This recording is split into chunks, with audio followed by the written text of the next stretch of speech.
Ya, betul, betul, betul. Sebetulnya kansnya seperti apa sih duet antara dua sosok ini? Begini, sebenarnya bukan tidak mungkin duet Anies Ahok atau Ahok Anies. Persoalannya kan secara aturan main, undang-undangnya kan tidak memungkinkan. Yang sudah pernah menjadi gubernur tidak boleh menjadi wakil gubernur. Yang sudah pernah menjadi kepala daerah di satu tempat yang lain tentu tidak menjadi kepala daerah di tempat yang lain dalam posisi yang sama. Nah, tapi saya kan sampaikan tidak 0,00001%. Di mana 0,0001% ini? Ya ini adik-adik ini sudah merasakan yang namanya kalau misalnya ada yang menggugat lagi ke MK, kan bisa saja ini berubah lagi. Di negara kita tidak ada yang tidak mungkin dalam dunia politiknya. Yang tidak mungkin hanya menghidupkan orang mati. Hanya itu yang tidak mungkin. Jadi dengan kemungkinan yang sangat kecil itu bukan tidak mungkin. Hanya kalau ditanya dengan Pak Ahok barangkali saya mengandai-andai tentu beliau lebih menginginkan kalau beliau berpasangan dengan yang lain barangkali begitu. Begitu juga dengan Pak Anies. Saya juga merasakan pasti kan yang namanya pernah berkompetisi yang sangat keras ini pasti mempunyai efek yang juga mendalam. Nah, satu hal lagi yang penting, ini hal yang ketiga nih, bukan karena PDI Perjuangan 3 kan begitu. Satu hal lagi juga, apakah pendukung Pak Ahok, katakan pendukung PDI Perjuangan Pak Ahok, itu pasti akan mendukung lagi. Kalau misalnya tadi mungkin 0,001% itu, andaikan berpasangan dengan Pak Anies, apakah mereka mau memilih? Begitu juga dengan pendukung Pak Anies. Nah ini perlu kita survei, perlu kita tanyakan lebih lanjut. Jadi sekali lagi kemungkinan itu adalah kemungkinan yang sangat kecil, tapi bukan tidak mungkin. Tapi emang ada keinginan dari PDIP untuk menggugat ke MK kalau peluang yang ada di MK? Kami sampai saat ini kami bukan yang senang dengan menggugat-gugat itu, karena kami sangat mematuhi soal hukum dan kami konsisten dalam hal itu.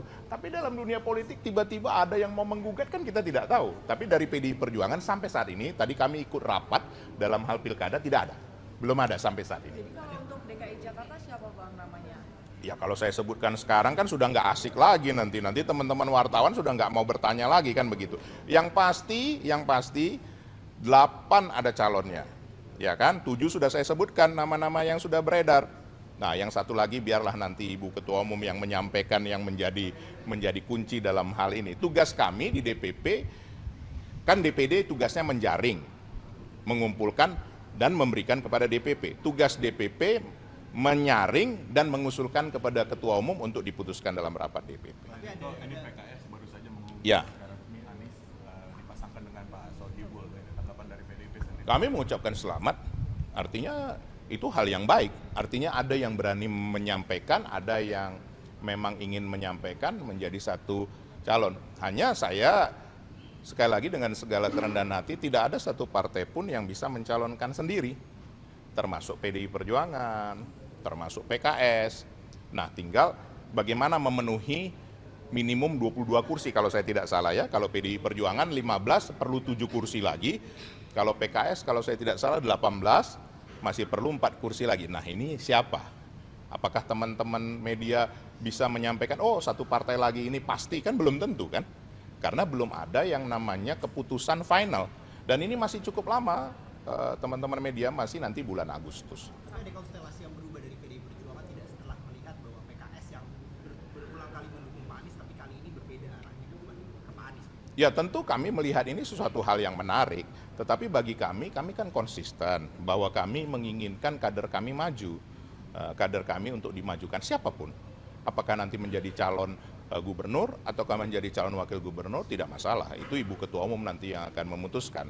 Nah tentunya kita harus bekerja sama, tadi saya sudah ingatkan. Nah nanti dengan partai mana, inilah yang sekarang sebentar lagi kami akan komunikasikan dalam tingkat DPP. Karena yang berhak mengkomunikasikan itu ke partai lain maupun kepada calonnya adalah DPP.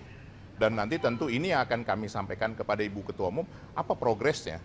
Seperti itu. Ya, apa artinya PDIP menilai bahwa usulan Pak Sohibul ini sebagai cawagup Anies bukan final? Artinya masih membuka opsi lain? Bagaimana? Ya sebenarnya begini, yang dikatakan final itu kan pada saat pendaftaran di apa namanya di apa itu Adinda? KPUD ya barangkali ya, kalau di DKI KPUD. Nah itulah finalnya.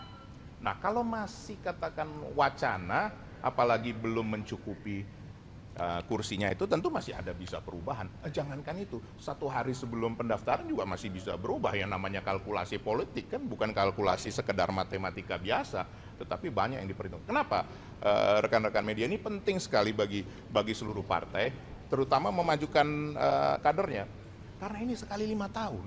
Tidak ada lagi nanti dalam tahun depan, 2 tahun, 3 tahun lagi. Dan siapapun yang menjadi kader nanti yang terpilih, katakan dalam asumsi kita memenangkan, itu penting sekali dalam pemenangan pileg dan pilpres yang akan datang. Kita harus jujur mengakui itu, bahwa itu sangat berpengaruh. Tapi juga sebagai partai yang sebenarnya juga ingin mendukung Pak Anies di dalam besok begitu, apakah PDIP melihat bahwa ini adalah ada satu cara Apa ada kira-kira dari rekan-rekan media sudah pasti dari PDI Perjuangan mendukung seseorang? Kan belum ada kan? Kalau asumsi-asumsi pribadi kan sah-sah saja. Tapi itu kan asumsi pribadi. Kami di rapat DPP, tadi saya izin ditugaskan Pak Sekjen dari rapat DPP untuk menanganin pilkada, belum ada. Boleh ditanya dengan adik-adik ini semua, belum ada. Artinya apakah arah kita lobbying ke sini saja? Belum ada.